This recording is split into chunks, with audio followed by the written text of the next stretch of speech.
Bueno, nire izena legalki Miren Elixabete Noseias da balegi. Jaio 1959an. Izan naiz el perejil de la salsa. Egia da, izan naiz como muy rebelde, edo ez dakit, beti ni definitu naiz como la persona que le revuelve las injusticias. Hori izan da. Ez da, ez alde batetik edo bestetik. Eta momentu hartan euskalduna sentitzen itzen, ni monjatan ikasten nun, monjatan injustizi asko zeuden, nik eskola jetxin itzen euskeraz ikasten eta ateran itzen euskera aztuta, ez nekin, ez ziguten uzten. Ez naiz gogoratzen momentu honetan, baina ni bakarri dakit, hortik urrengo zapena da, gela batean, kriston zaplastekoa jasotzen. Ni ez naiz hori, ez ziguten beste aukerik eman. Eta hor hasi zan gure, kalbarioa, ez dakit nola esan.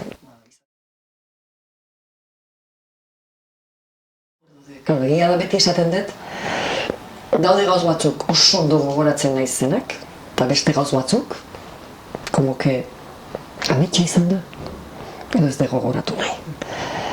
Eta seguraski gauz batzuk, ez ditut gogoratu nahi.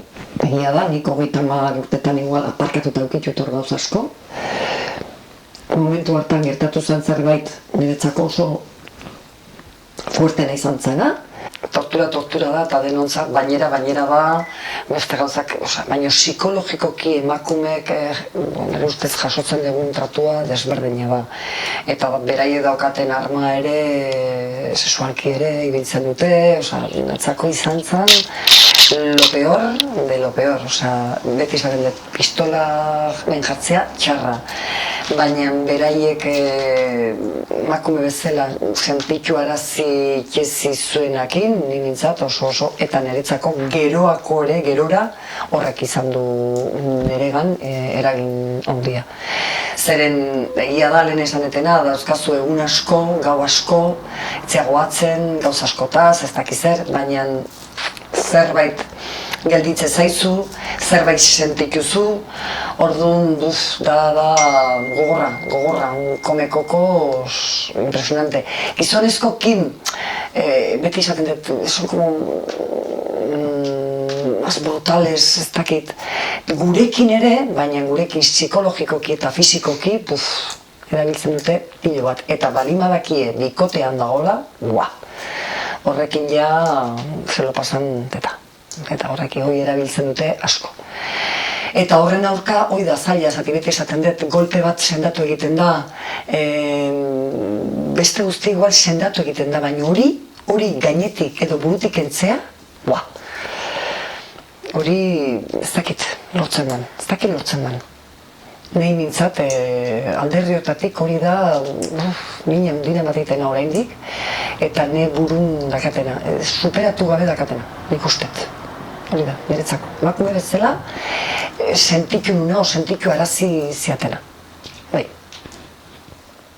Obsesio batekin atean itzen, arazo potolo batekin, orduan ni harrekin nion, obsesionatuta. Zan hori konpondu, nolabait konpondu. Atean itzenen, hori zan nire arazoa. Orduan herriko medikuak lagundu ziten asko.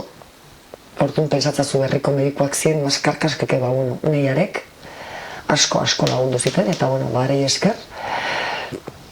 Ni nauken arazoa momentu hartan konpondu zen, eta hori zan nik, naiz gehiago batzen, ni hori nakan buruan, eta hori xetortzen zait, eta hori da nahi ez detena. Orduan, naiz gogoratzen gehiago, nik aztu nahi nu. Aztu. Yo quería pensar que aquello había sido un sueño. Muñecas. Tolosan tokatu, zarotxetik, baina momentu hartan Tolosan tokatu zen. Eta bai, izan zen, eta momentu hartan gaina, guk hitz egiten egea, baina jende asko pasazan Tolosako kuarteletik, jende asko. Pasake, orduan izan zen, Amparon Arangoa ere zautuko zen duen, garai hortakoa zen dena. Orduan gero kartzelan harrapatu zegoen ja la agonía de Franco, eta guk atera ginen Franco gintzaren, atera ginen con una fianza entonces de 50.000 pesetas y pendientes de juicio. Gero ya, pues con la muerte de Franco se nos amnistió. Y bueno, parece que iba a terminar ahí, baina ez zan bukatu hor. Nahi nintzat, psikologikoki guk belauntza juteko, hor Tolosan Santa Claranparen, Asuntzioneko klinika juteko hor oraindik dago autobuseko parada hor dago, guk hor autobus hartzen genuen etxea juteko orduan, oraindik gero, atera eta gero, behin baino gehiagotan, eskolatik atera eta sekretak aniote ziren zai. Gure inguruei gutxinez jakinaraztea ze gertatu zen. Eta egia da, nik gauza hauetan prestatzen naiz horregatik, porque mi conciencia me exige. Porque las ganas de contar, para nada. Baina kontzientzia bai esaten ditela. Beraiek eduki dute eskubide guztia eta dakate beraiena dana jakiteko. Eta gurea? Horrek emateita burru eta horrek